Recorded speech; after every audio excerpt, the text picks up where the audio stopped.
खुशामदीद नाजरीन, आपका खैर मकदम है। बज़्म आगही में मैं हूँ आपका मेज़बान सैयद सलमान गुल। ये सेगमेंट आप देखा करते हैं रोज़ाना 5 बजे से कम वेश 6:30 बजे तक मुफ्ती आज़म पाकिस्तान के साथ, और उसके बाद उसमें बिदअत मुस्तफ़ा का सेगमेंट भी ऐड हो जाता है। कुछ गुफ्तगू मज़ीद होती है, पैगाम होता है और उसके बाद दुआ होती है। तो अभी बज़्म आगही में हम हज़रत अल्लामा लियाक़त हुसैन अज़हरी साहब से गुफ्तगू कर रहे थे, तो ब्रेक पे चले गए। जी अल्लामा साहब, मैं अर्ज़ कर रहा था कि सबसे बुनियादी चीज़ तो जो दुआए खलील है वो अमन व अमान है, और उसके बाद रोज़ी और रोज़गार और माश का जिक्र किया गया।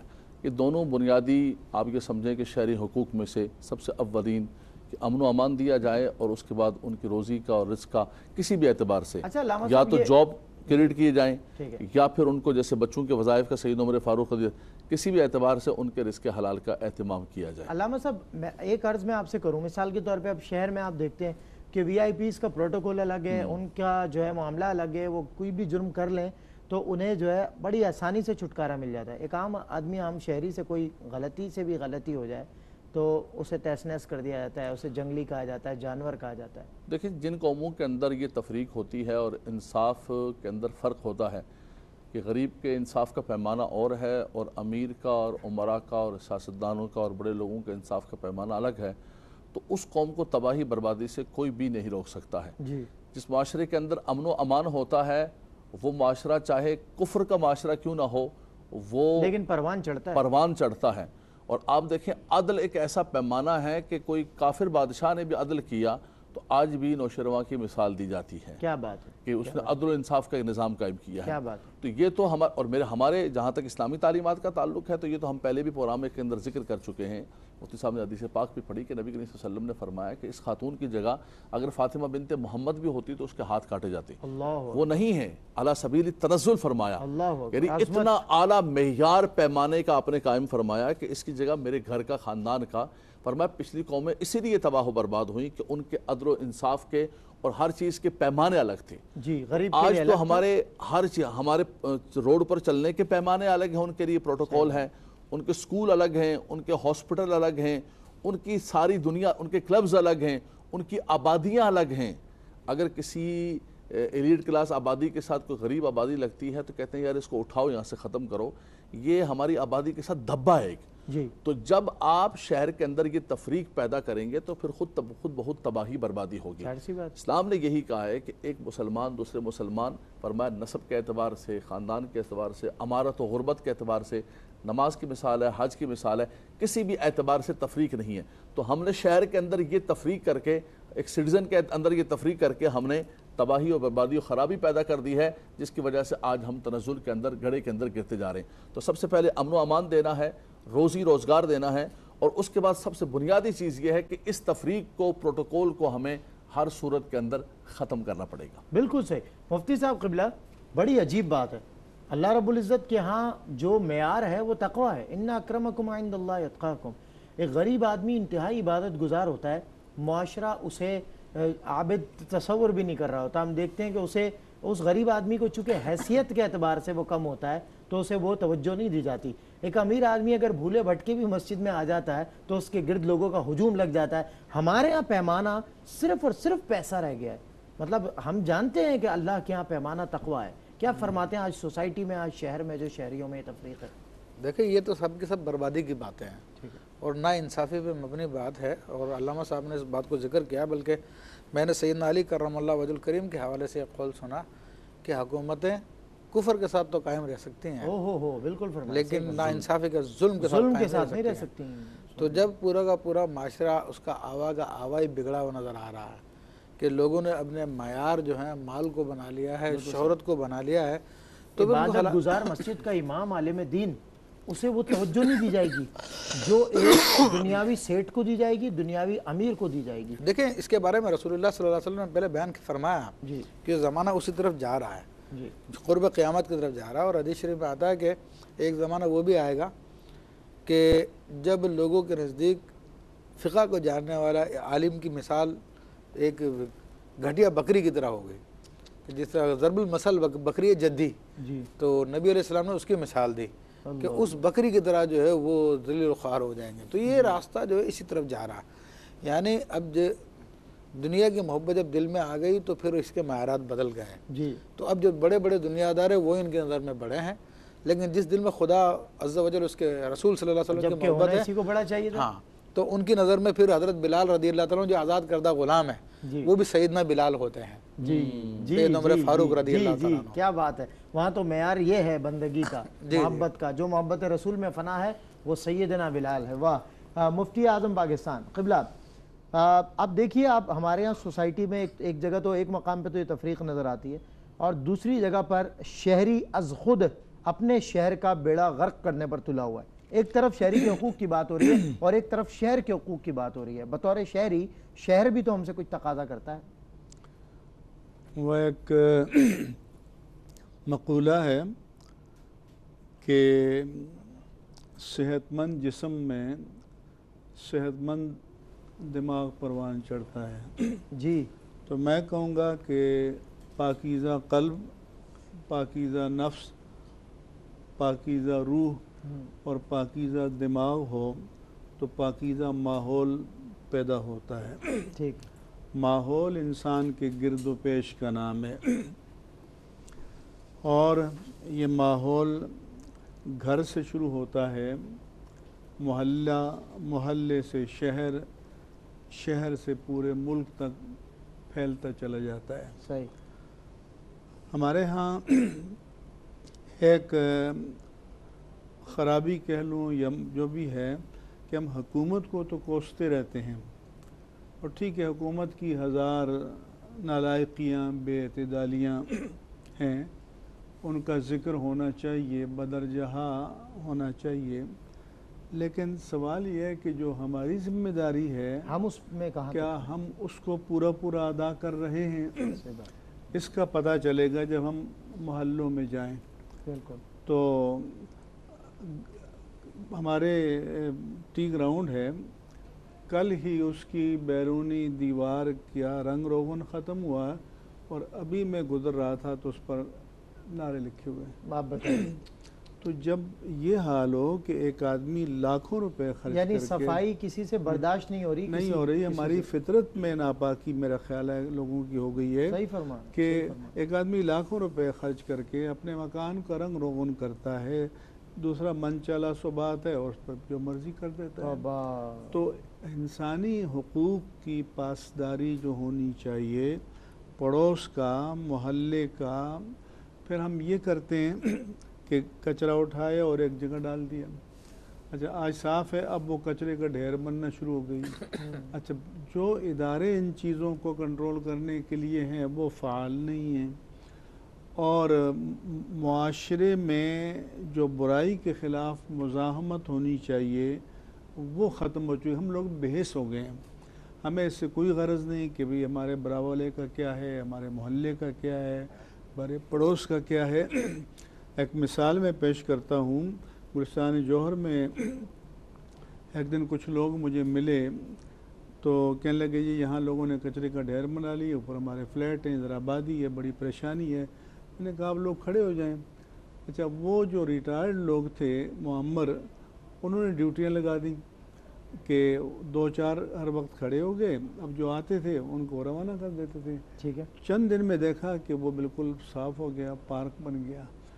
तो इससे ये भी पता चला कि जो सोशल रेजिस्टेंस है, मुदाफ़ात है, और जो माहौल की तत्हीर के लिए स्ट्रगल या जिद्दोजहद है, ये पूरे मुआशरे को मिलकर करनी होती है, और एक मछली सारे तालाब को गंदा कर देती है। एक आदमी ख़राब आ जाए मोहल्ले में तो पूरे मोहल्ले का सुकून गारत हो जाता है। मुफ्ती साहब, पब्लिक प्रॉपर्टीज़ जो होती है, कम्युनिटी सेंटर्स हैं, पार्क्स हैं, इन सबको नुकसान पहुंचाना, गोया मफादे आमा को नुकसान पहुंचाना हराम नहीं, होगा या मैं ये तलफी? कहता हूँ कि ये पार्क्स हैं, ये ग्रीन एरियाज़ हैं, ये ओपन एरियाज़ हैं। मसलन कराची है, ये इस शहर की आइंदा नस्लों की अमानत है। जी। जब उस पर चाइना कटिंग हो गई, उस पर कब्ज़े हो गए, फुटपाथ तक न छोड़े गए, तो अब आइंदा तो एक वक्त ऐसा आएगा कि अगर सब लोग नीचे उतरेंगे तो फुटपाथ पर, रोड पर खड़े होने की जगह नहीं होगी। अल्लाह। इसलिए नुकसान पहुंचाने का शरई हुक्म मफादे आमा की। अच्छा, दूसरी बात ये देखें कि ये सारे उलमाए किराम बाहर जाते हैं तबलीग के लिए, किसी भी आप इलाके से गुजरेंगे तो मकानों की बाहर शेप एक जैसी होगी। जी बिल्कुल। यानी मकान देखकर आप ये नहीं फैसला कर पाएंगे कि ये आदमी अमीर है और ये आदमी गरीब है। तो कम अज़ कम उन्होंने ये कवानीन बनाए कि एहसास महरूमी कम से कम हो। ठीक है, अंदर रहन सहन का अंदाज, सहूलतें मुख्तलिफ हों, लेकिन बाहर गुजरते ही अगला ये ना कि भाई ये फक्कर आदमी है और ये अमीर आदमी है, ये अरबपति है, ये करोड़पति है।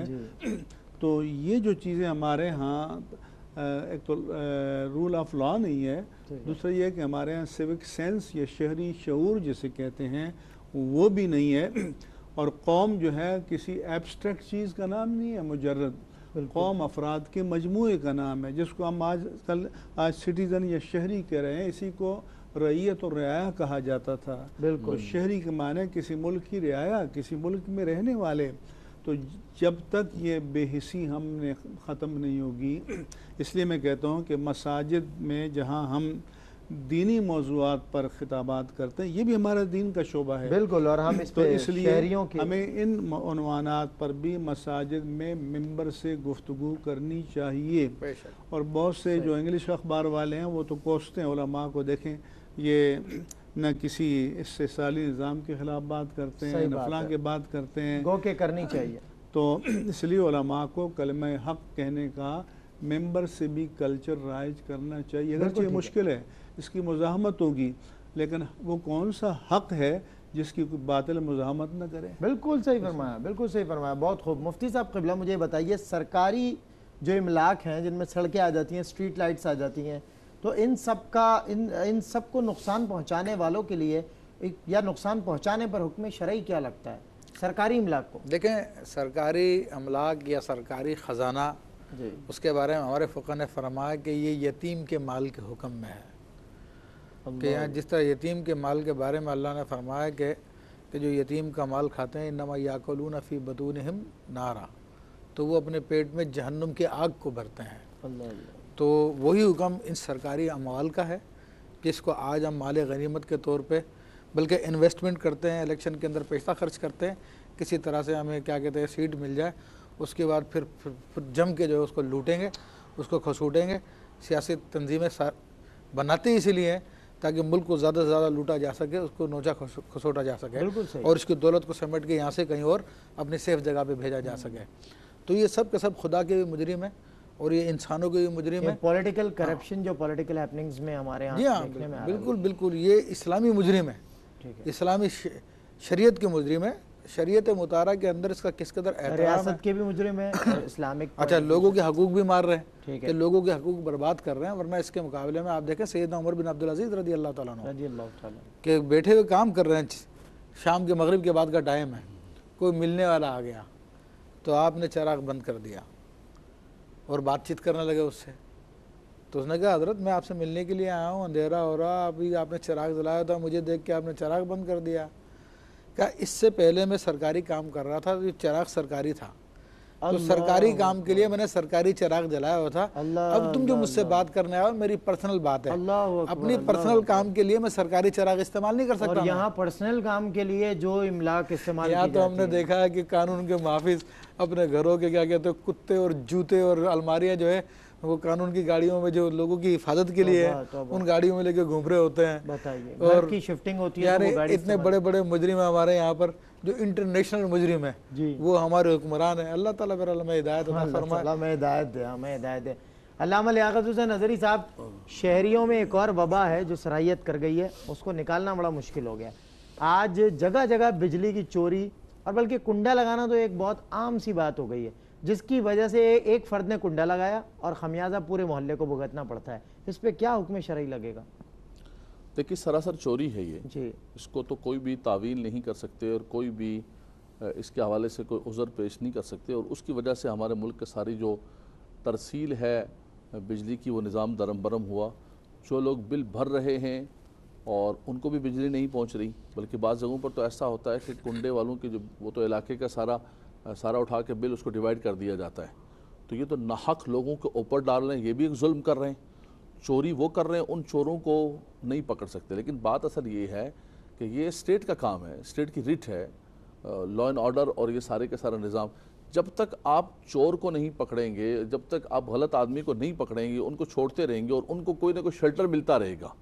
मुसीबत यह है कि इलाके तकसीम हैं, उन इलाकों के अंदर ये सब काम होते हैं सियासी सरपरस्तियों के अंदर, ये फ़लाँ पार्टी, ये फ़लाँ पार्टी, फ़लाँ पार्टी, आप जाके हाथ लगाएं, इदारे वाले हाथ लगाएं, वो पार्टियां सारी खड़ी हो जाती हैं। तो ये तो सब मिलकर इस मुल्क को लूट रहे हैं, तबाह बर्बाद कर रहे हैं, और कोई हज़ारों नहीं, लाखों नहीं, करोड़ों नहीं, बल्कि अरबों रुपए की डेली बेसिस पर करप्शन हो रही है। तो जिस मुल्क को हर इदारा इस अंदाज से लूट रहा हो और हर बंदा लूट रहा हो, तो बिल्कुल ये बिजली की चोरी है, कूंडा लगाना, ये खिलाफ शरा है, ये बंद होना चाहिए। और हुकूमत को चाहिए कि बाकायदा तौर पर इस पर रिट कायम करके इन चोरों को कैफर किरदार तक पहुंचाए, ताकि जो दूसरे शहरी हैं वो सुकून का सांस ले सकें, और उनके ऊपर जो जबरन बिल डाला जाता है, इंडिविजुअल क्राइम हो या कुछ भी। एक जुमला सिर्फ मुफ्ती साहब की मौजूदगी में कहना चाहता हूँ, ARYQ TV के माहौल को मलूज़ खातिर रखते हुए, देखिए ये सारे जालिमों को हमने खुद मुंतखब किया और हमने खुद मुंतखब करके इनको अपने सरों पर हुक्मरान बनाया। वो सामने जाके जिक्र किया, नबी करीम सल्लल्लाहु अलैहि वसल्लम ने फरमाया कि मम मशा मा ज़ालिमिन वक़द यअलमु अन्नहु ज़ालिमुन लियुक़व्वियहु, तुम जो है एक जालिम के साथ एक कदम चलते हो, तुम जानते हो वो जालिम है, उसको तुम क़ुव्वत देते हो, फरमाया फ़क़द ख़रज मिनल इस्लाम, फरमाया वो इस्लाम के नूर और बरकत से निकल जाता है। तो किसी जालिम, तो हम तो इन जालिमों को पाल रहे हैं, हम तो जरूरत होती है इनकी, फख्र महसूस करते हैं, दायर अपॉइंटमेंट ले लेके, ठीक है, बिल्कुल सही है। शहरियों के हुकूक और फ़राइज़ पे बात हो रही है नाज़रीन किराम, और बज़्म इल्म आगाही में और भी बहुत कुछ हम डिस्कस करने वाले हैं। आप टेलीफोन कॉल के ज़रिए लाइव हमें ज्वाइन भी कर सकते हैं। बस एक छोटे से वक्फे के बाद फिर मिलता हूँ। अस्सलामु अलैकुम वरहमतुल्लाहि वबरकातुहू। खुशामदीद नाज़रीन, आपका खैर मक़दम है बज़्म इल्म आगाही में मुफ्ती आज़म पाकिस्तान के साथ एक मरतबा फिर मैं आपका मेज़बान सैयद सलमान गुल हाज़िर खिदमत हूँ। शहरी के हुकूक और फ़राइज़ पर हम बात कर रहे हैं। एक कॉलर हमारे साथ हैं। जी अस्सलाम वालेकुम। हेलो अस्सलाम वालेकुम। वालेकुम सलाम। जी मेरी बहन क्या सवाल है? सुलेमान भाई, मेरे 3 सवालात हैं। जी उमेरा बहन बोले। पहला सवाल ये है कि अगर किसी ने कराहत वाली चीज खाकर रोजा तोड़ा तो उसको कज़ा करने देनी पड़ेगी या कफारा होगा? इसके हवाले से रहनुमाई फरमाइएगा। अच्छा, और अगला क्वेश्चन ये है कि जाली पीरों से बचते हुए खवातीन घर रहते हुए अपना तज़किया नफ्स कैसे कर सकती हैं? इस हवाले से रहनुमाई फरमाइएगा। जाली पीरों से बचकर अपने घर में रहते हुए तज़किया नफ्स कैसे अच्छे अंदाज में कर सकती हैं खवातीन? और मेरा अगला प्रश्न ये कि अगर किसी ने बगैर शरई उज़र के बैठ के तरावी पढ़ ली तो क्या हो जाएगी कि नहीं? सवाल से रहनुमाई फरमाइएगा। बगैर किसी शरई उज़र के, ठीक है ठीक है। कुछ सवालात हजरत, ख़वातीन घर में बैठकर कैसे तज़किया नफ्स कर सकती हैं? एक सवाल है। बगैर पीरों के पास जाए, घर पर बैठकर कुरान मजीद की तिलावत करें, दुरूद पाक पढ़ें, नवाफिल पढ़ें, अपने बच्चों की दीनी तरबियत करें, और जो मसनून दुआएं हैं वो पढ़ें, और हत्तल इम्कान इफ़्फ़त से, बेहयाई से, बेहिजाबी से इज्तिनाब करें, तो इनके लिए यही काफ़ी है। ठीक है मुफ्ती साहब, बताने के लिए इमाम गज़ाली की किताबें हैं, जैसे ये बिला किसी शरई उज़र के बैठ के तरावी पढ़ना कैसा है मुफ्ती साहब? देखें, अफजल तो यही है कि खड़ों के तरावी पढ़ी जाए कि उसमें सवाब ज़्यादा है, लेकिन अगर कोई बैठ के पढ़ता है तो उसका सवाब कम हो जाएगा, लेकिन तरावी हो जाएगी। अल्लामा साहब, कराहत वाली चीज़ खा के रोज़ा तोड़ा तो क्या होगा? देखिए रोज़ा तो खैर टूट जाएगा, ठीक है, उस पर क़ज़ा भी लाजिम होगी। हाँ ये है कि कराहत वाली चीज़ खाकर रोज़ा तोड़ने से कफ़ारा नहीं होगा, सिर्फ क़ज़ा ही होगी। अलार्म बज गया मुफ्ती साहब का माशाल्लाह। अच्छा, इसकी क़ज़ा होगी? क़ज़ा, सिर्फ क़ज़ा होगी, ठीक है। मुफ्ती साहब क़िबला, अभी मेरे एक दोस्त ने, हमारे फैज़ान भाई ने एक मैसेज भी मुझे भेजा है आज के टॉपिक के हवाले से कि peace is disturbed when the balance of rights and responsibilities between individuals and societies is lost. तो हम इसी पे बात कर रहे हैं आपके सामने, जो राइट्स के जो पैमाने हैं हुकूक के, उस पर। और एक कॉलर भी हमारे साथ। जी अस्सलाम वालेकुम। हेलो अस्सलाम वालेकुम। वालेकुम अस्सलाम। जी मेरी बहन, क्या सवाल है आपका? मुझे ये पूछना है, क्या 2 औरतें इत्तिकाफ में साथ बैठ सकती हैं एक कमरे पर्दे के बगैर? अच्छा ठीक है, मैं शामिल करता हूँ। और कोई सवाल है मेरी बहन आपका? और कोई सवाल है आपका? अच्छा ठीक है मुफ्ती साहब, 2 ख़वातीन एक कमरे में बिना पर्दे के इत्तिकाफ कर सकती हैं? एक कमरे में अगर अपने आप? कर सकती हैं, इसमें कोई हर्ज की बात नहीं है। क्योंकि ख़वातीन के एक दूसरे से पर्दा नहीं होता। अच्छा, ठीक है। और यह है कि दोनों सलीमुल फितरत हों, ठीक है, तो एक दूसरे का अच्छा असर भी मुरतब होगा। सही बात है। और सोबत सालेह तुरा सालेह कुनत वाली बात होगी, बिल्कुल ठीक है। और मोतकिफ़ तो यकीनन अल्लाह और उसके रसूल के अज़कार में मशगूल होता है, अल्लाह ताला के कलाम की तिलावत में मशगूल होता है, तो उसी पर, उसकी तफासीर पर, उसको समझने में, उसके मुतराजिम में बात जब दो ख़वातीन बेटी हों जी, अगर एक ही घराने की और करीबी रिश्तेदार हैं, तो जो मर्द वगैरह महारिम हैं तो ठीक है, लेकिन अगर कोई दूसरे घराने से ख़ातून आके बैठ गई है तो फिर घर के जो मर्द हैं उनको आमद व रफ्त में उस कमरे के अंदर एहतियात करनी होगी। ठीक है, एक कॉलर है हमारे साथ। अस्सलाम वालेकुम। वालेकुम अस्सलाम रहमतुल्लाहि व बरकातहू। अस्सलाम वालेकुम जी। मेरा क्वेश्चन ये है कि ना, अगर अल्लाह ताला की तरफ से तौफीक हो तौबा करने की, तो कैसे अपनी खताओं पे कैसे तौबा की जाती है? ठीक है, ठीक है, बिल्कुल सही है। हम मुफ्ती साहब, अल्लाह ताला की तरफ से तौफीक मिली है तौबा करने की, तो अब तौबा किस तरह करनी चाहिए, किस तरह होती है? देखिए, तौबा करने के लिए कोई ख़ास प्रोसेस नहीं है, कोई ख़ास अमल नहीं है, यही अपने आप को अपने रब की बारगाह में पेश करना, और बेहतर यह है कि हजूर अलैहिस्सलाम के वसीले से पेश करें। क्या बात है, सुभान अल्लाह, कि उनका वसीला रब नहीं होगा। हम इस जाऊ का फिर तौबा करने के लिए वलो अन्नहुम इज़ ज़लमू अनफुसहुम जाऊका, ये आयत तैयबा कुरान मजीद फुरकान अहमद की। तो इसमें यह है कि गुनाह को छोड़ने का पक्का इरादा हो, उसको फिर आइंदा ना करने का पक्का अज़म हो, और उस पर शर्मिंदगी हो। हदीस शरीफ में आता है कि अन-नदमु मिन अत-तौबती या अन-नदामत तौबातु, कि शर्मिंदगी उस पर करना असल में तौबा है। तो अब दिल में ये इरादा करके जब अल्लाह तबारक व तआला से गुनाह की माफ़ी मांगी जाए और आइंदा ना करने का अज़म कर लिया जाए, और साथ में रसूलुल्लाह सल्लल्लाहु अलैहि वसल्लम का वसीला ले लिया जाए, तो फिर उम्मीद रखी जाए कि इंशाल्लाह तौबा कबूल हो गई। क्या बात है, सुभान अल्लाह, बहुत खूबसूरत बात। और एक कॉलर हमारे साथ हैं। अस्सलाम वालेकुम। हेलो, अस्सलाम वालेकुम। वालेकुम सलाम। अच्छा, चला, कोई बात नहीं। सवाल ये पूछा था अल्लामा साबिन भाई ने, जो लाइन ड्रॉप हो गई, कि वालदा को ज़कात दे सकता हूँ मैं? देखें, ज़कात अपने उसूल को और अपने फ़ुरू को नहीं दी जा सकती है। अपने वालिदैन को, उनके वालिदैन को और अपने औलाद को ज़कात नहीं दे सकते। अपने बहन भाइयों के अंदर अगर कोई फ़कीर शरी है तो उसको दे सकते हैं, वालिदैन को ज़कात नहीं दे सकते। वालिदैन को नहीं दी जा सकती, ठीक है। नाज़रीन इकराम, शहरी के हुकूक़ और फ़राइज़ पे हम बात कर रहे हैं, और लाइव टेलीफोन कॉल के ज़रिए आप हमें ज्वाइन भी कर सकते हैं। अगर अकॉर्डिंग टू द टॉपिक आपका कोई क्वेश्चन है तो बहुत ही अच्छी बात है, और अगर इसके अलावा भी कोई सवाल आप पूछना चाहते हैं, वो शरई सवाल है, तो आप हमसे कर सकते हैं। मुफ्तियान इकराम, साहिबान इल्म व फ़न और स्पेशली मुफ्ती आज़म पाकिस्तान तशरीफ़ फरमाएं, इंशाल्लाह आपके हर सवाल का जवाब दिया जाएगा। मुफ्ती साहब क़िबला, अब अनडिसिप्लिनिंग का मामला ये है, और मैंने आपसे कहा था, जो एक मैसेज आया था, पीस इज़ डिस्टर्ब्ड, जो मतलब राइट्स के हवाले से, कि वो जब गलत हाथों में या उसकी तकसीम में गलत किया जाए, नाइंसाफ़ी की जाए, तो फिर अब यहाँ जिन लोगों के पास इख्तियारात हैं, दे आर अथॉरिटीज़, उन लोगों के अपने ज़िम्मेदारियों के मामले में उनका जो किरदार हम देखते हैं वो इंतहाई ख़राब किरदार है, जिसकी वजह से माशरों में इंतशार होता है, जाके सरकारी इमारतों को तोड़ा जाता है, जाके फिर अपने हक़ के लिए लड़ा जाता है। वही आपकी वाली बात है, एक मछली जी। रसूलुल्लाह सल्लल्लाहु अलैहि वसल्लम से पूछा गया, मतस्सा, क़यामत कब आएगी? आप सल्लल्लाहु अलैहि वसल्लम ने फरमाया, इज़ा ज़ुय्यतिल अमाना, जब अमानत ज़ाया कर दी जाएगी। आपसे पूछा गया, कैफ़ इज़ाअतुहा, अमानत कैसे ज़ाया हो जाती है? फरमाया कि इज़ा वुस्सिदल अम्रु इला गैरि अहलिही फ़ंतज़िर अस्सा, जब कौम की ज़मा में इक़्तिदार व इख्तियार और कौमी मनासिब नाअहलों को तफवीज़ कर दिए जाएँ, तो फिर क़यामत का इंतज़ार करो। अल्लाह अल्लाह। एक कॉलर सऊदीया से हैं, तो मैं चाहता हूँ वो वेट ना करें। जी, अस्सलाम वालेकुम।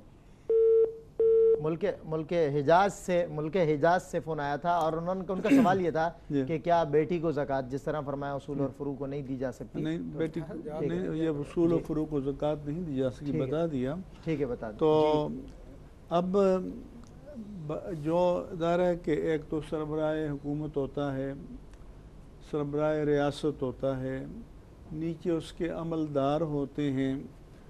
तो अगर कोई जानबूझकर ऐसे शख्स का तकर्रुर करता है कि ये ख़ाइन है, तो फिर उसके जुर्म में और गुनाह में ऊपर वाला भी शामिल हो। बात से एक सूरत यह है कि वो इसको ख़ाइन नहीं समझता, उसकी इसके बारे में राय अच्छी है, लेकिन ये उसके एतमाद पर पूरा नहीं उतरा, तो इसके और बात है, इसके जुर्म का वबाल इस पर होगा। लेकिन जब इसकी ख़यानत का पता चल जाए तो फिर उसके बाद ऐसे लोगों को ओहदे पर बरकरार नहीं रहना चाहिए। बिल्कुल ठीक। मुफ्ती साहब एक कॉलर को शामिल करता हूँ। जी अस्सलाम वालेकुम।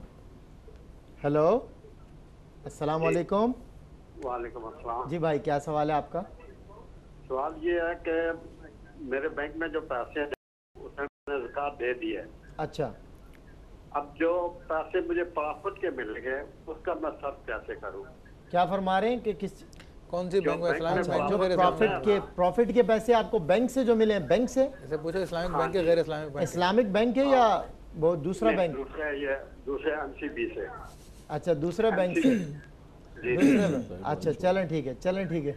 तो मुफ्ती साहब दूसरा बैंक है यानी कि निजी बैंक है, इस्लामिक बैंक नहीं। वो सूद है, और सूद जो है इनका अपना माल नहीं है। इनके ऊपर वाजिब है कि बगैर सवाब की नीयत से किसी को दे दें। ज़कात वकात कुछ भी नहीं, ये खुद भी मालिक नहीं है उसके। और इनके ऊपर ये भी वाजिब है, जो जाती पैसा जिस रकम ये भी वाजिब है इनके ऊपर कि अपने उस सूदी अकाउंट को खत्म करें और फौरी तौर पे जो है करंट अकाउंट करें या किसी इस्लामिक बैंक में खोलें। जो जाती पैसा है उस पर तो ज़कात निकलेगी, और जो सूद है वो इनके उसके ये मालिक नहीं है। अच्छा ठीक है। अल्लामा साहब वो कौन सी बीमारी है जिसमें रोज़ा छोड़ने की रुख्सत है? कॉलर के बाद मुझे जवाब दीजिए। जी अस्सलाम वालेकुम। वालेकुम अस्सलाम। जी क्या सवाल है बहन?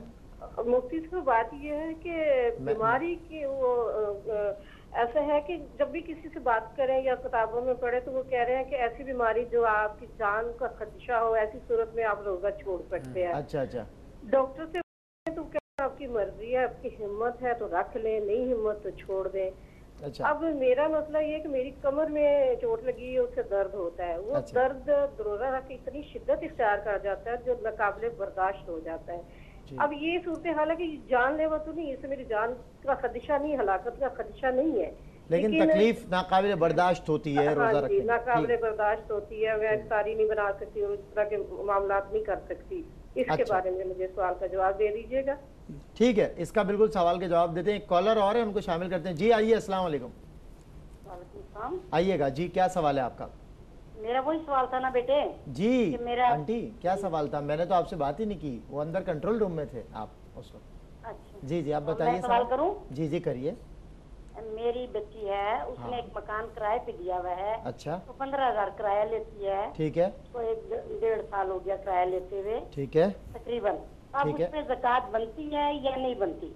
अच्छा ठीक है। वो मकान पर जो किराए पर दिया हुआ करना है। जी ठीक है। मेरे भाई मैंने रोजे नहीं रखे। अच्छा। मैं शुगर के मरीज हूँ। अच्छा। तो कितना हदिया बनता है? मैं दुबई में हूँ। अच्छा अच्छा, बिल्कुल ठीक है, बिल्कुल ठीक है, मैं आपको बता देता हूँ।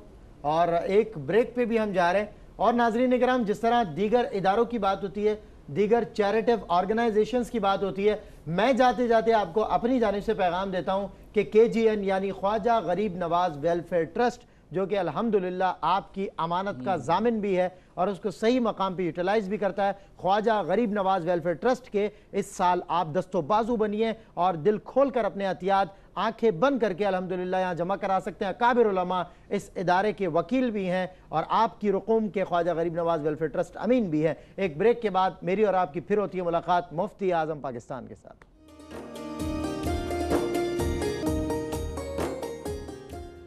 खुशामदीद नाजरीन, आपका खैर मकदम है। बज़्मिल मुआगही में मुफ्ती आज़म पाकिस्तान हमारे साथ तशरीफ़ फरमाएँ और हम शहरी के हुकूक़ और फ़राइज़ और ज़िम्मेदारियों पर बात कर रहे हैं। मुफ्ती साहब क़िबला, आम शारा पर मतलब ये जो वो लगा लेते हैं, आम शाराओं पर बाज़ार लगा लेते हैं, आम मैदानों में स्टॉल लग जाते हैं, बाज़ारों पे स्टॉल लग जाते हैं, आम रोड पे आप देखते हैं ये एक्टिविटीज़, इसका शरई हुक्म क्या है? मैदानों में जहाँ हुकूमत ने इतवार बाज़ार, जुम्मा बाज़ार, बुध बाज़ार लगाने की इजाज़त दी है, वो कानूनी भी हैं और जायज़ भी हैं। और फुटपाथ पर या सरे राह जिसकी कानून ने इजाज़त नहीं दी वो जायज़ नहीं है। अच्छा ठीक है, किसी भी निजी इलाके के मसाइल को हल करने के लिए शाहराहों पर आना, एहतजाज करना, सड़कों को बंद कर देना, पूरे शहर को मुश्किल में डाल देना, अपने इलाके के मसाइल हल करने की गरज से शरई हुक्म क्या है इसका? ऐसा है कि जिस दौर में हम जी रहे हैं जी, उसमें बाज़ औक़ात लोग मजबूर हो जाते हैं कि अपने मसाइल को हाईलाइट करने के लिए सामने आएँ और इज्तिमाई तौर पर एहतजाज करें, लेकिन उसमें निजी अमलाक को तबाह करना या हुकूमती और रियासती अमलाक को तबाह करना ये जायज़ नहीं है। और इसमें भी अगर इंतज़ामिया कोई ऐसा मेकनिज़म बनाए कि लोग एक तरफ एहतजाज करें, दूसरी तरफ ट्रैफिक चलती रहे, तो इसमें बेहतर और तरजीही मुनासिब होगा। एक तरफ से कम लोगों को आने जाने का रास्ता तो मुहैया होना चाहिए, क्योंकि आने जाने वालों के लिए भी बहुत मुश्किलात होती हैं। ठीक है। अच्छा, टैक्स अदा न करना या टैक्स को आप समझ लें गैर ज़रूरी ज़रूरी ना समझना, गैर ज़रूरी समझना, और टैक्स की चोरी करना, हुक्म शरई क्या लगेगा? इन्ना फिल माल हक़्क़न सिवा ज़कात, ज़कात के अलावा भी माल में हक़ है, तो कोई भी आइनी कानूनी जमहूरी हुकूमत जो टैक्स आयद करे उसको अदा करना चाहिए। और उसमें चोरी करना इधर है कि ये किस बयानी है, झूठ है, दुरुस्त नहीं है, इसको हम कोई रिलीजियस कवर नहीं दे सकते। अगरचे लोगों की शिकायत भी किसी हद तक दुरुस्त है कि जिन शहरी सहूलतों के लिए हम टैक्स देते हैं वो हमें इन रिटर्न मिल नहीं रही, तो इस मसले को हल करने के लिए आवाज़ उठाना ठीक है। बिल्कुल ठीक है। मुफ्ती साहब ये बताइए, रिहायशी इलाकों में कमर्शियल एक्टिविटीज़, मिसाल के तौर पे कोई छोटी मोटी फैक्ट्री लगा लेना जिससे धुआं निकलता हो, बदबू आती हो, अहलियान इलाका मुतासर होते हों, इस पर हुक्म शरई क्या लगेगा? देखिए, बात ये कि क़वानीन के तहत जो बात नहीं आ रही है वो शरई एतबार से भी ममनू होती है। ठीक है, हमारे रियासती क़वानीन की बात कर रहे हैं। हमारे फ़ुक़हा कराम ने यहाँ तक लिखा कि बज़ाज़ीन यानी कपड़े वाले की दुकान है, वहाँ पर किसी को भट्टी का काम नहीं करने देंगे, या लोग मोहल्ले में रह रहे हैं तो वहाँ पे किसी को चमड़ा रंगने के लिए दुकान नहीं बनाने देंगे कि चमड़ा रंगेगा पूरे मोहल्ले को बदबूदार कर देगा वो। जी जी। तो ये हकूक़ तो फुक़हा ने पहले से बयान किए हुए हैं। तो आज यहाँ पर कमर्शियल एरिया यानी जो रिहायशी इलाका उसके अंदर कमर्शियल एक्टिविटीज़ करना, ये तो लोगों के सुकून को बर्बाद करना। बिल्कुल, मशीनों का शोर हमने अपने अतराफ में देखा है, घरों में मशीनें जी जी बिल्कुल गलत है, ये जायज़ नहीं शरीयत में। बिल्कुल ठीक है। अच्छा ये बताइए, वॉल चॉकिंग करने का शरई हुक्म क्या होगा? साफ सुथरी दीवार को गंदा करके चले आते हैं, बदमाशी है। शरई हुक्म नाजायज़ है, हराम है, और उसके ऊपर तावान है उस पूरे कलर का जो उसने ख़राब किया। अच्छा। और उसके ऊपर वाजिब है कि उसको सही करके दे जो उसने खराबी इसमें पैदा और गुस्से में कोई अगर किसी ने किसी की दीवार पर नाहक ज़ाहिर है वॉल चॉकिंग कर दी और किसी ने गुस्से में उसे मार पीट दिया, तो कि ये क्या मुनासिब होगा? बहरहाल कानून हाथ में लेना उसके लिए भी ठीक नहीं है, वो कानूनी चाराजोई करे और फिर उस कानूनी तरीके से अपना हक ले। जितना कोई तुम पे जुल्म करता उतना तुम करो। तुम ज़्यादा जाते उसकी दीवार जाके ख़राब कर देते जी, ये तो नहीं कि उसको मारोगे पीटोगे। हाँ, कानून ताज़ीर जो भी करेगा वो कर सकता है। ठीक है।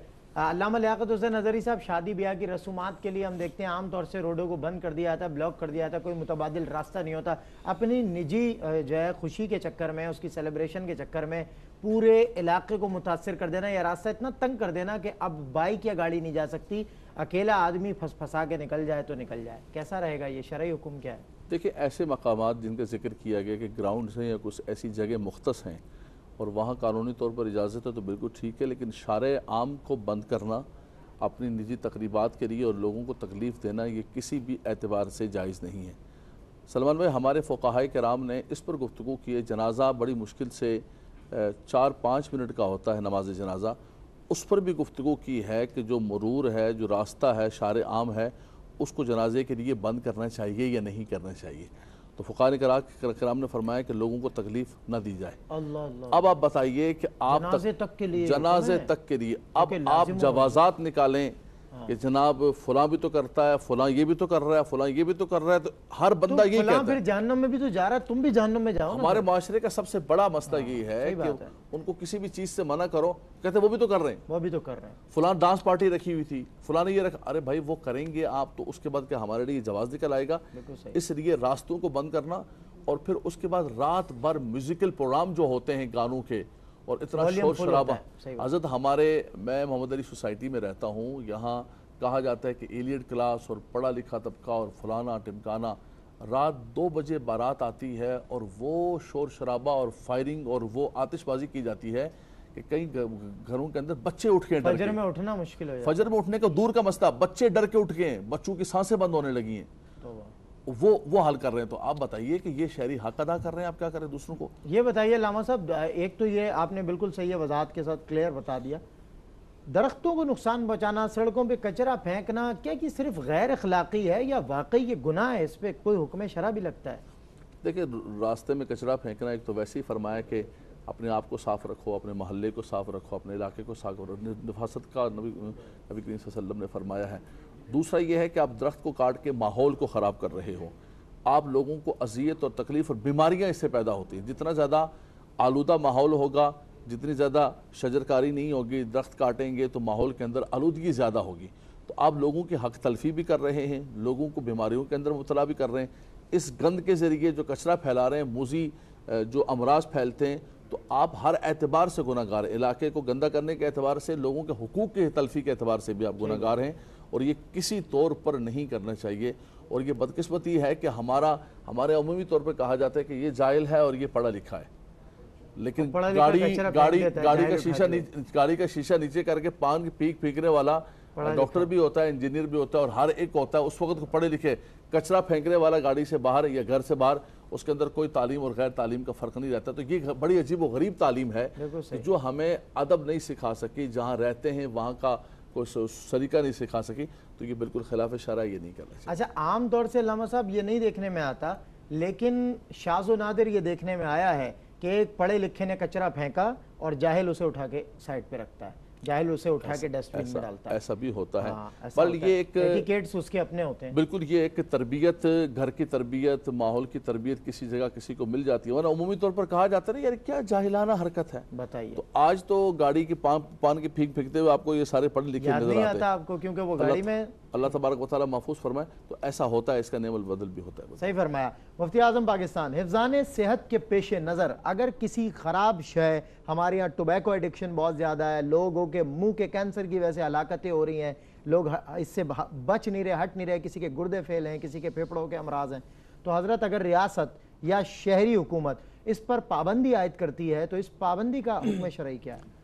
पाबंदी आयद कर सकती है, जो अवाम के मफाद में हो वो जायज़ है, मफाद आमा में ही होगा ये। और दरख्त की बात हो रही थी, रसूलुल्लाह सल्लल्लाहु अलैहि वसल्लम ने इसको सदक़ा जारिया करार दिया।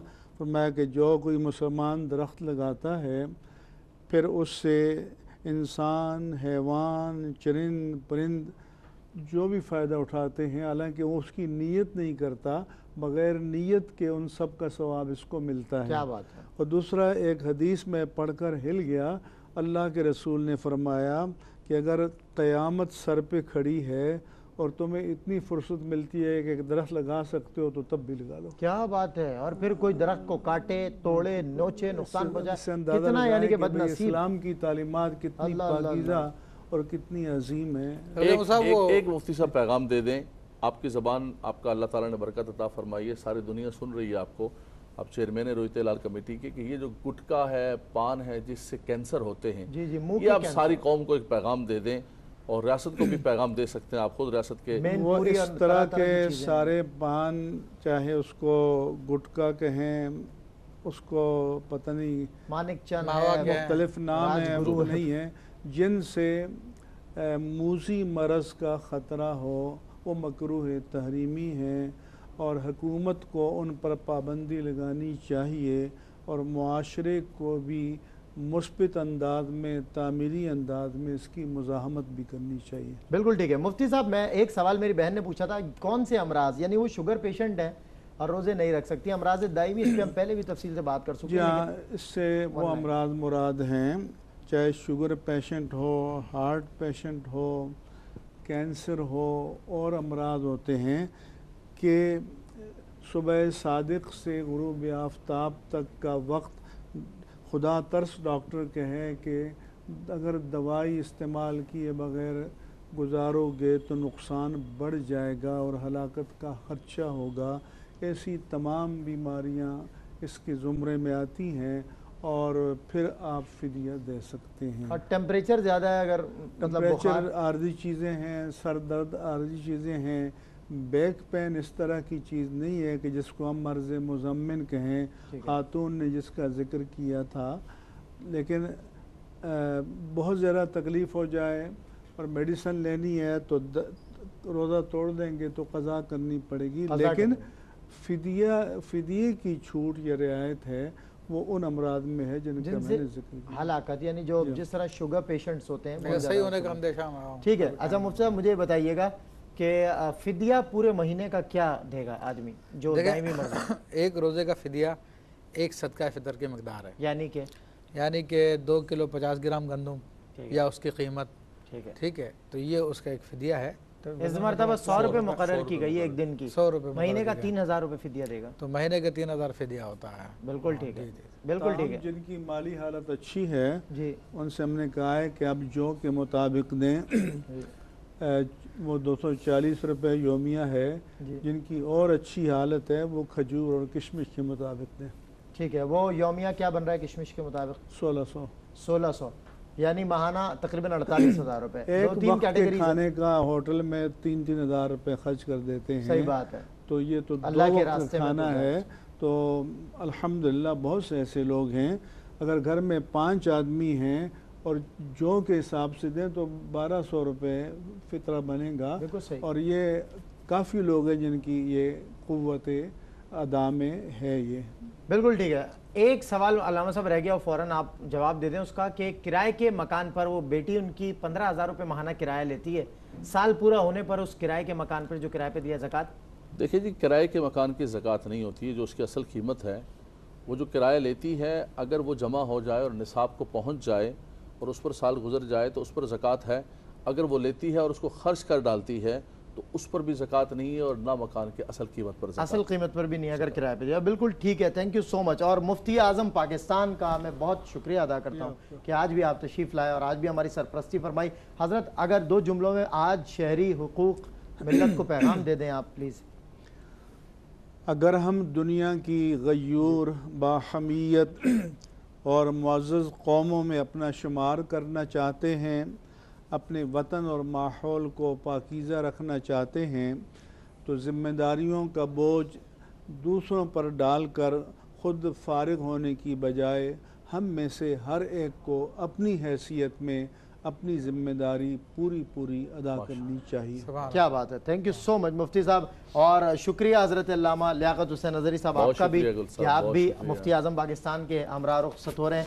और मुफ्ती साहब ने एक मकाम पे फरमाया था, तशरीफ़ ले आ रहे थे कि मैं अपना नाइब छोड़े जा रहा हूँ, तो माशाअल्लाह अल्लामा लियाकत हुसैन नज़री साहब बहुत मोहब्बत से हमारे उलमा में ज्वाइन करते हैं। अल्लाह ताला इन्हें सलामत रखे। बज़्म इल्म व आगही में और भी कुछ है। मिदत मुस्तफ़ा के साथ साथ हमारे ARYQ TV की ही फैमिली का हिस्सा, ARYQ TV के ही मेंबरान में से एक मारूफ व मुमताज़ सनाख़ा सैयद आबिद अली चिश्ती ब्रेक के बाद हमें ज्वाइन करते हैं। उनसे इंशाअल्लाह आपको नात भी सुनाऊँगा। एक वक्फे के बाद आपकी हमारी फिर हो रही है मुलाकात सैयद आबिद अली चिश्ती के साथ।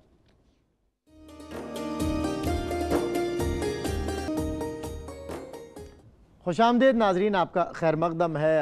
अल्हम्दुलिल्लाह बज़्म इल्म व आगही के सेगमेंट में मज़ीद जो है हम मिदत मुस्तफ़ा भी शामिल करते हैं। उसूल बरकत के लिए अल्लाह के प्यारे हबीब की बारगाह में अक़ीदतें पेश की जाती हैं। और आज हमारे साथ मुमताज़ सनाख़ा हमारे QTV का ही आप हिस्सा हैं, रिसर्चर हैं यहाँ पर, सैयद आबिद अली चिश्ती ने हमें ज्वाइन कर लिया। आबिद भाई अस्सलाम वालेकुम। वालेकुम अस्सलाम। बड़ी मेहरबानी, आप तशरीफ़ लाए आज। और मैं चाहता हूँ हदिया अक़ीदत हुज़ूर की बारगाह में सलाह गुज़िश्ता की तरह आप इस साल भी पेश फरमाएँ। जी, बड़ी नवाजिश और बहुत शुक्रगुजारी आप लोगों की, QTV की इंतज़ामिया की, कि मुझे भी मौका दिया कि इस बाबरकत महीने में अपनी अक़ीदत पेश करूँ। माशाअल्लाह। और अक़ीदे की तर्जुमानी है कि रखते हैं सिर्फ इतना, रखते हैं सिर्फ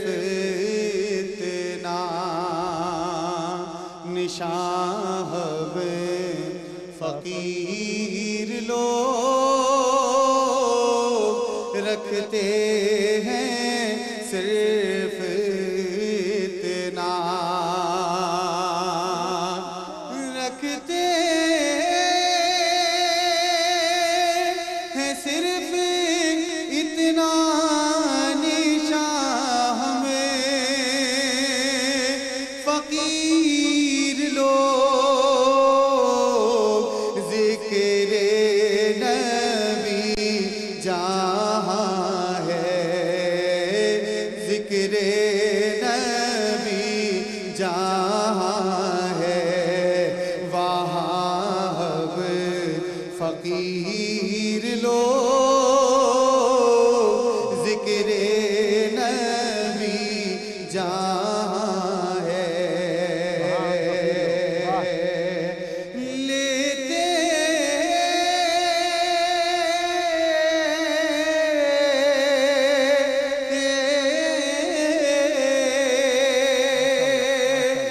लेते इनाम उनका मुक़द्दर बदल गए,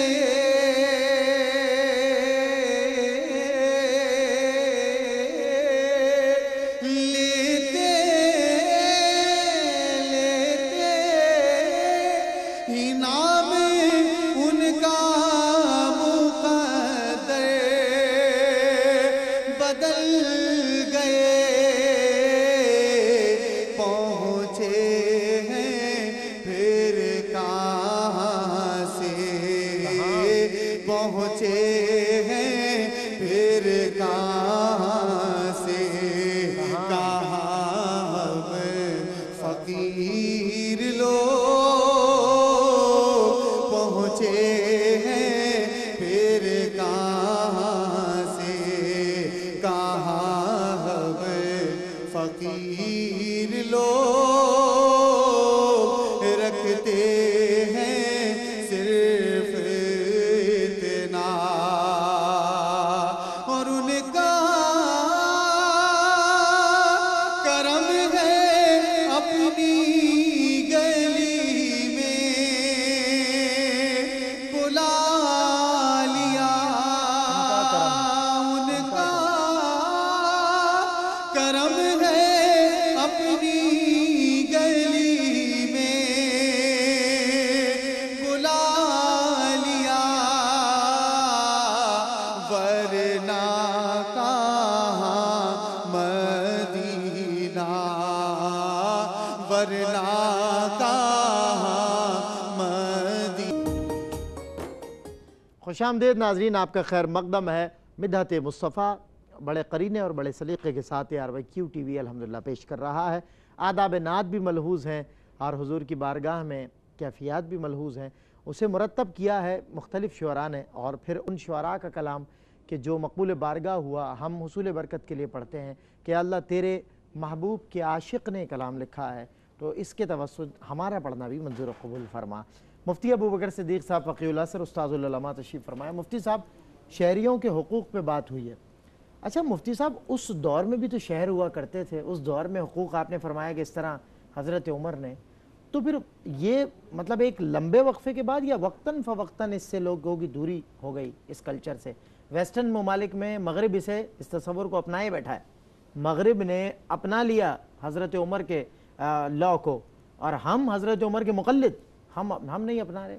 वजह क्या है? वजह इसकी तो देखें, पूरा इंटरनेशनल एक निज़ाम है शैतान का, इबलीस का, दज्जाल का जी, जिसके तहत मुसलमान कौम को बर्बाद करने के लिए कॉलोनियल सिस्टम में तकसीम किया गया जी, और कॉलोनियल सिस्टम के अंदर बनाने के बाद फिर उनको इस नहज पे लाके खड़ा कर दिया गया कि कभी उनको इस्लाम पे आने नहीं देना जी, क्योंकि जो कॉलोनियल सिस्टम के अंदर जो कॉलोनीज़ के जो सरबराह थे वो उन्हीं के ज़रख़रीद ग़ुलाम थे और आज भी हैं।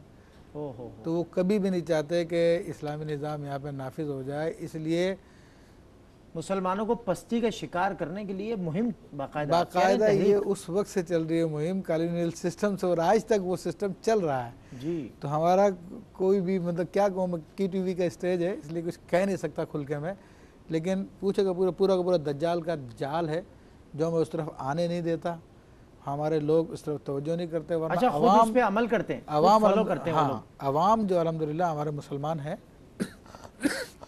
अवाम को थोड़ा सा भी समझाया जाता है वो फ़ौरन राह रास्त पे आ जाते हैं। अवाम का इतना बड़ा मसला नहीं है, लेकिन मसला है कि हदीस शरीफ में आता है कि अन्नासु अला दीन मलूकिहिम, लोग अपने बादशाहों के दीन पे होते हैं। तो तुम लोगों को सीधा करने चले हो, इससे बेहतर है कि बादशाहों को सीधा कर दो, कि लोग खुद ब खुद उनके पीछे सीधे हो जाएंगे। बिल्कुल सही कह रहे हैं। अच्छा मुफ्ती साहब, एक पैगाम अपने शहरियों को, हम और आप सब अहले शहर हैं, लियाने शहर हैं, कराची से हमारा ताल्लुक़ है, तो अपने बासियों को, बाशिंदों को कोई पैगाम तो दीजिए। देखिए, इस हवाले से पैगाम तो वही जो नबी अलैहिस्सलाम का मशहूर पैगाम है कि अत्तहूरु निस्फुल ईमान, कि पाकीज़गी सफ़ाई जो है निस्फ़ ईमान है। ठीक है। और ये पैगाम नबी अलैहिस्सलाम का सिर्फ रोज़े और नमाज तक नहीं है, ये ज़िंदगी के हर शोबे में आ जाता है जी। हर शोबे में खुद इंसान के अपनी ज़ात से शुरू होता है, अपने ख़यालात की सफाई से शुरू होता है, अपने जिस्म की सफाई से शुरू होता है, फिर अपने घर की सफाई इसमें आ जाती है, घर की सफाई से मोहल्ला, मोहल्ला से फिर शहर, सोसाइटी, फिर सोसाइटी, पूरा पूरा मुल्क, ये सारा का सारा इसमें आया था। तो अगर हम सफाई को भी अपना लें, फकत तो सफाई, मैं समझता हूँ कि सारा डिसिप्लिन पैदा हो जाए, आधा ईमान तो आ जाएगा। हाँ ना, क्योंकि सफाई यही तो है कि मैं रोड पे ना चलूँ, बेशक सफाई यही तो है कि मैं उसूलों जो कवायद व ज़ाबित है उनको बेशक नजर रखूँ। बिल्कुल सही मुफ्ती साहब, बहुत अच्छा पैगाम, बहुत अच्छा पैगाम। फ़क़ीहुल असर मुफ्ती अबू बकर सिद्दीक़ साहब जो है वो इंशाअल्लाह हमारे साथ मज़ीद रहेंगे। हज़रत से हमने जो है फैज़ लेने की ठानी हुई है, और अल्लाह ने चाहा तो इंशाअल्लाह दुआ भी फ़क़ीहुल असर उस्ताज़ुल उलमा मुफ्ती अबू बकर सिद्दीक़ साहब फरमाएंगे इफ्तार की घड़ियों से जब हम करीब होंगे। अब इस सेगमेंट के बाद इंशाअल्लाह दुआ का सेगमेंट होगा, लेकिन फ़िल वक्त हम हुज़ूर की बारगाह में अक़ीदतें पेश करना चाह रहे हैं, और आबिद अली चिश्ती, सैयद आबिद अली चिश्ती तशरीफ़ फरमाएँ। जी आबिद भाई, बिस्मिल्लाह। या नबी सब करम है तुम्हारा, तुम्हारा या नबी सब करम है तुम्हारा, ये जो वारे निहारे हुए हैं, या नबी सब करम है तुम्हारा, तुम्हारा या नबी सब करम है तुम्हारा, ये जो वारे निहारे हुए हैं, या नबी सब करम है तुम्हारा, ये जो वारे निहारे हुए हैं, ये जो वारे निहारे कमी का तसव्वुर भी कैसा, अरे कैसा, अब कमी का तसव्वुर नहीं है, नहीं है, अब कमी का तसव्वुर भी कैसा, जब से मंगते तुम्हारे हुए हैं, अब कमी का तसव्वुर भी कैसा, जब से मंगते तुम्हारे हुए हैं, और कोई मुना लगाता था हमको, पास तक ना बिठाता था हमको, पास तक ना बिठाता था हमको, जब से थामा है दामन तुम्हारा मेरे आका, जब से थामा है दामन तुम्हारा मेरे आका, जब से थामा है दामन तुम्हारा, ये दुनिया वाले हमारे हुए हैं, या नबी सब करम है तुम्हारा, ये जो वारे नियारे हुए हैं, और मैंने जब भी दरे मुस्तफा से पंजतन के वसीले से मांगा, पंजतन के वसीले से मांगा, मैंने जब भी दरे मुस्तफा से खुशामदीद नाजरीन, आपका खैर मकदम है। और कितना वक्त बचा है हमारे पास अरशद भाई?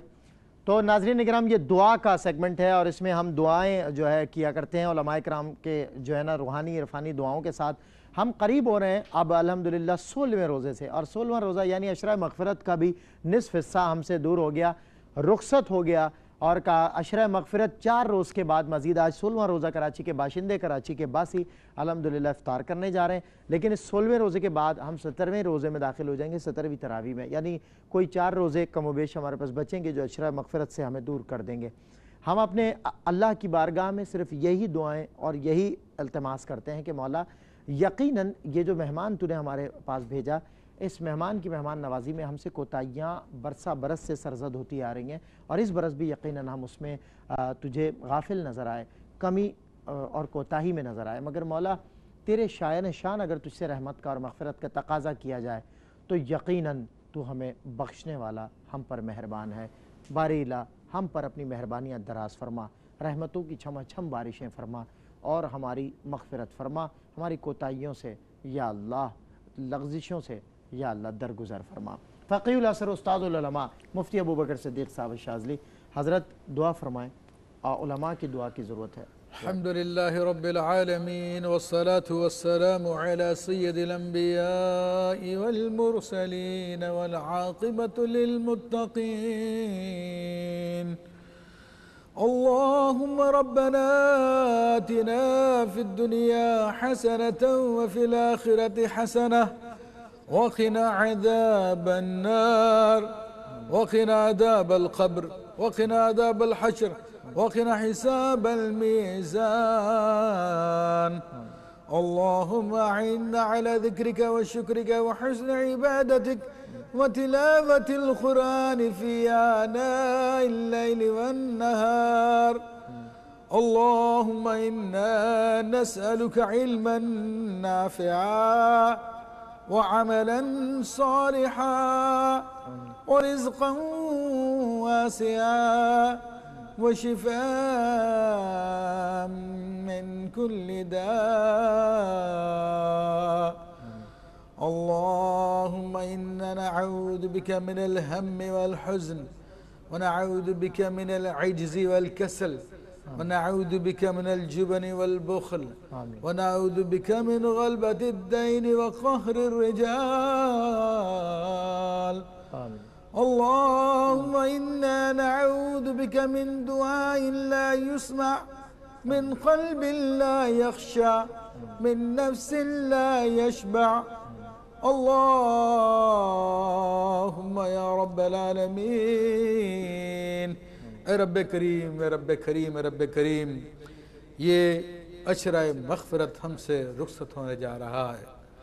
ए रब्ब करीम, हम हस्ब साबिक़ अपने अमाल में सुस्त रहे हैं और तू अपने तर्ज पर हमेशा मग़फ़िरत फराने वाला रहा है।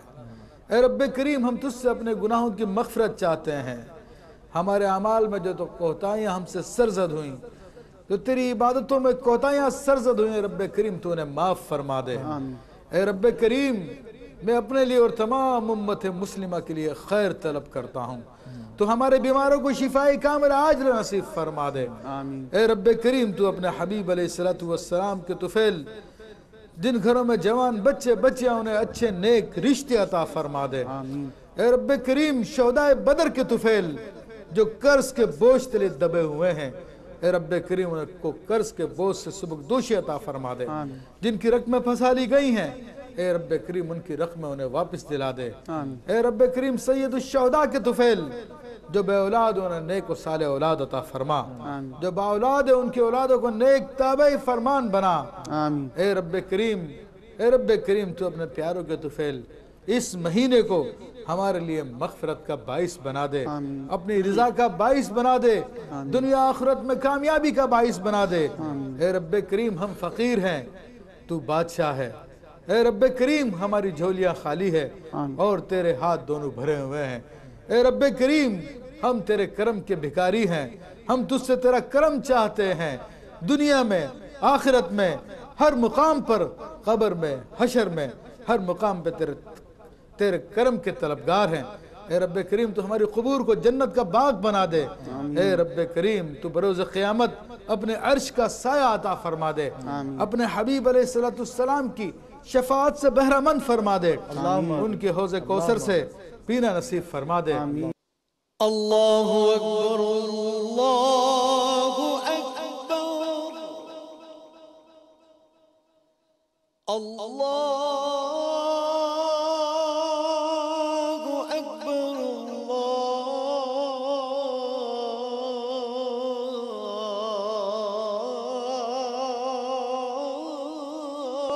अल्लाहु अकबर। अशहदु अन ला इलाहा इल्लल्लाह,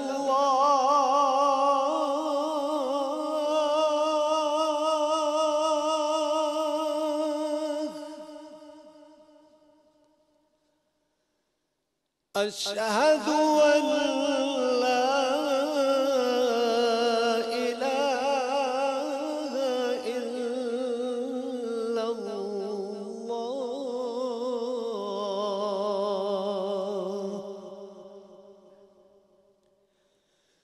अशहदु अन्ना मुहम्मदर रसूलुल्लाह,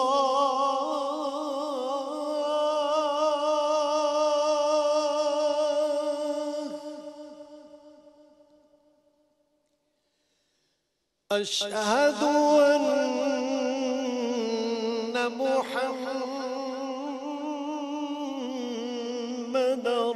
रसूलुल्लाह,